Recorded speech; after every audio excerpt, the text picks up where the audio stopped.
जय हिंद साथियों, आप सभी का स्वागत करता हूं आप सभी के अपने चैनल टारगेट सिलेक्शन में। साथियों, सीआरपीएफ ट्रेड्समैन के एग्जाम में एग्जामिनर के द्वारा किस प्रकार के प्रश्न रखे जा रहे हैं, ये आज आप इस क्लास में देखेंगे। 25 प्रश्न आज इस क्लास में देखेंगे हम लोग, और 25 प्रश्नों में से आपका टारगेट जो रहना चाहिए वो साथियों 8 से 10 प्रश्नों का रहना चाहिए। अगर आप इतने प्रश्न बिल्कुल करेक्ट कर देते हो तो परीक्षा में एक शानदार स्कोर आप लोग करेंगे। तो क्लास यहां पर आपकी शुरू हो चुकी है और पहला प्रश्न आपकी स्क्रीन पर आ चुका है कि आलू निम्नलिखित में से किसका एक प्रमुख स्रोत है। यानी कि आलू से हमें क्या मिलता है साथियों, तो कार्बोहाइड्रेट मिलता है। उसके बाद देखिए निम्नलिखित में से कौन सा विटामिन सी का एक अच्छा स्रोत है। तो विटामिन सी की अगर बात करें साथियों, देखिए खट्टे फलों, जो खट्टी चीजें होती हैं, खट्टे फल है, नींबू है, संतरा, इसमें विटामिन सी पाया जाता है। और जो हरी गोभी होती है, हरी फूल गोभी होती है, इसमें भी विटामिन सी पाया जाता है। उसके बाद देखिए कि निम्नलिखित में से कौन सा विटामिन पानी में घुलनशील है। तो पानी में इनमें से कौन सा विटामिन घुलनशील है साथियों, विटामिन सी घुलनशील है। चलिए उसके बाद देखिए कि निम्नलिखित में से कौन सा विटामिन ए का एक अच्छा स्रोत है। तो विटामिन ए का जो एक अच्छा स्रोत है साथियों, वो मछली का तेल है, ये आपको ध्यान रखना है। गाजर में कौन सा विटामिन पाया जाता है, विटामिन ए पाया जाता है, ये भी आप लोग ध्यान रखेंगे।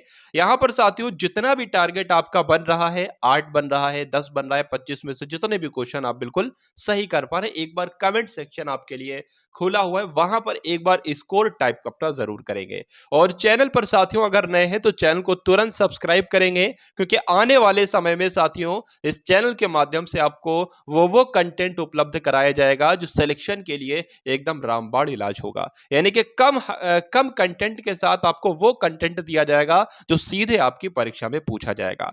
चलिए साथियों, तो अंतरराष्ट्रीय परमाणु ऊर्जा एजेंसी का मुख्यालय कहां पर स्थित है। तो साथियों वियना में स्थित है। और वियना कहां पर है, तो ऑस्ट्रिया में स्थित है। उसके बाद देखिए संयुक्त राष्ट्र का मुख्यालय साथियों कहां पर है। तो संयुक्त राष्ट्र का मुख्यालय, तो अगर आपका आंसर सी है तो बिल्कुल करेक्ट है। किस वर्ष भारत में बैंकों का राष्ट्रीयकरण किया गया। तो साथियों भारत में बैंकों का राष्ट्रीयकरण कब किया गया, 1969 में किया गया। तो आंसर अगर आप कहें यहां पर ऑप्शन नंबर डी, तो बिल्कुल करेक्ट हो जाएगा।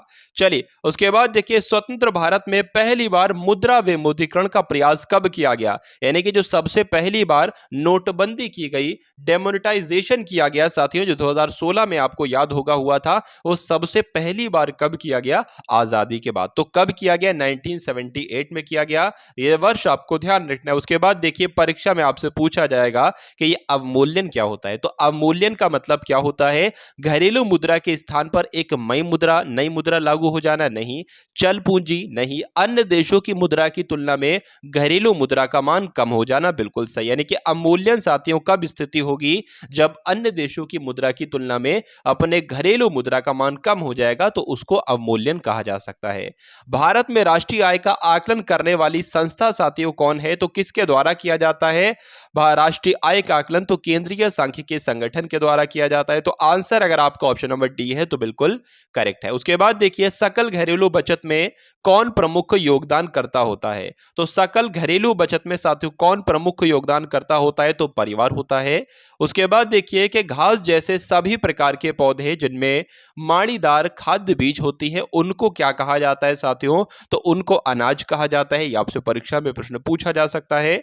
उसके बाद देखिए सर्दियों में उगाई जाने वाली फसलें जिनकी वसंत में कटाई की जाती है, वो कौन सी फसलें कहलाई जाती हैं, रबी की, खरीफ की, नकद या साथियों भोजन कहते हैं। तो वो साथियों रबी की फसल कहलाई जाती है, ये आपको ध्यान रखना है। उसके बाद देखिए साथियों अगला प्रश्न है कि निम्नलिखित में से किस राज्य में हाल ही में यूरेनियम खनन भंडार पाए गए। तो यूरेनियम खनन भंडार साथियों कहां पर पाए गए, तो राजस्थान में पाए गए, ये आपको ध्यान रखना है। इसलिए आंसर अगर आपका है ऑप्शन नंबर डी, तो बिल्कुल करेक्ट है। उसके बाद देखिए कि निम्नलिखित में से कौन मीठे पानी का सबसे अच्छा स्रोत है। तो मीठे पानी का सबसे अच्छा स्रोत जो है साथियों वो नदियां हैं।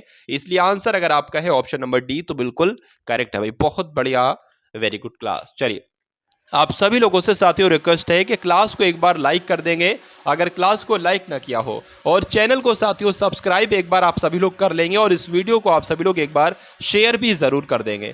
उसके बाद देखिए कि जल चक्र में बादलों का गठन निम्नलिखित में से किस प्रक्रिया के द्वारा होता है। तो किस प्रक्रिया के द्वारा होता है, अगर परीक्षा में प्रश्न आ जाए तो सघनन आपको लगाना है उत्तर के रूप में। समुद्री जल का औसतन खारापन कितना होता है साथियों, तो समुद्री जल का औसतन खारापन जो होता है वो 35% होता है, इसलिए आंसर आपका ऑप्शन नंबर सी के साथ जाएगा। अब उसके बाद देखिए साथियों, निम्नलिखित में से किस सागर का जल सबसे ज्यादा खारा है? तो ऐसा कौन सा सागर है साथियों, मैं आपको बता देता हूं कि ऐसा जो बाल्टिक सागर है ना, बाल्टिक सागर, इसका पानी सबसे ज्यादा खारा होता है। तो आंसर आपका ऑप्शन नंबर सी हो जाता है। विश्व का सबसे बड़ा गर्म मरुस्थल कौन सा है? परीक्षा वाला प्रश्न आपसे पूछा जा रहा है। तो अगर सहारा मरुस्थल की बात करते हैं तो विश्व का सबसे बड़ा गर्म मरुस्थल है, ये आप लोग ध्यान रखेंगे। 20वें नंबर का प्रश्न आपकी स्क्रीन पर है। आपसे पूछा जा रहा है कि हिमालय के सर्वोच्च शिखर माउंट एवरेस्ट की ऊंचाई साथियों कितनी है? तो कितनी है साथियों? 8848 मीटर है, ये आपको ध्यान रखना है, यानी कि 8848 मीटर है हिमालय के सर्वोच्च शिखर माउंट एवरेस्ट की ऊंचाई। तो जिन लोगों का भी आंसर यहाँ पर है ऑप्शन नंबर बी के साथ, तो बिल्कुल करेक्ट हो जाएगा भाई, बहुत बढ़िया, वेरी गुड क्लास। अब उसके बाद देखिए 21वें नंबर का प्रश्न है साथियों, माउंट एवरेस्ट पर प्रथम बार चढ़ाई किस वर्ष की गई थी? तो कब की गई थी साथियों, बताने की कोशिश करेंगे। 1953 में की गई थी, आपको ध्यान रखना है। उसके बाद देखिए साथियों 22वें नंबर का प्रश्न है कि शुष्क हवा सांता आना ये कहां पर बहती है? साइबेरिया में, अर्जेंटीना में, स्विट्जरलैंड में या कैलिफोर्निया में? तो साथियों ये हवा कहां पर बहती है? कैलिफोर्निया में बहती है, इसलिए आंसर अगर आपका है ऑप्शन नंबर डी तो बिल्कुल करेक्ट है। उसके बाद देखेंगे अगले नंबर का प्रश्न आपकी स्क्रीन पर है साथियों, आपसे क्या पूछा जा रहा है कि निम्नलिखित में से दुनिया की सबसे तंग घाटी कौन सी है? तो दुनिया की सबसे तंग घाटी की अगर बात करते हैं साथियों तो द ग्रैंड कैनियन के नाम से जानी जाती है, ये दुनिया की सबसे तंग घाटी है। तो आप सभी लोग यहाँ पर याद रखेंगे, एक एक साथियों प्रश्न जो है सेलेक्टेड आपके लिए लिया गया है, यानी कि चुनिंदा प्रश्नों के माध्यम से परीक्षा को अगर आपको क्रैक करना है तो इस क्लास को आपको कंप्लीटली तौर पर पूरा देखना होगा। और जो भी साथियों मैं आपको बता दूं कि जब आप चैनल में जाएंगे, हमारे चैनल में जाएंगे, तो वीडियोस वाला सेक्शन है, वहां पर कई सारी कुछ वीडियोस मैंने अपलोड की है, डाली हैं आप सभी की तैयारी के लिए, यानी कि सीआरपीएफ से संबंधित जितनी भी वीडियोस हैं वो एक एक बार पूरी आप सभी लोग डबल स्पीड में जरूर देख लीजिएगा। अगर आपकी परीक्षा नहीं हुई है तो उन चुनिंदा क्लासेस से, कुछ क्लासेस से आपको बहुत ही ज्यादा फायदा देखने को मिलेगा साथियों, ये मैं गारंटी के साथ कह सकता हूं। चलिए तो अब 24वें नंबर का प्रश्न है कि उनमें से किन चट्टानों के स्तरों में खनिज निक्षेपित तथा संचित होते हैं? तो यहाँ पर अवसादी चट्टानें आपका राइट आंसर हो जाएगा। और जिनका भी आंसर, यानी कि जो लोग भी सोच रहे हैं ऑप्शन नंबर ए आंसर हो सकता है, तो बिल्कुल करेक्ट आंसर है आप सभी लोगों का। 25वें नंबर का प्रश्न, यानी कि आज की क्लास का अंतिम प्रश्न आपकी स्क्रीन पर है कि उस जंगल का नाम बताइए जिसे पृथ्वी ग्रह के फेफड़े के रूप में जाना जाता है।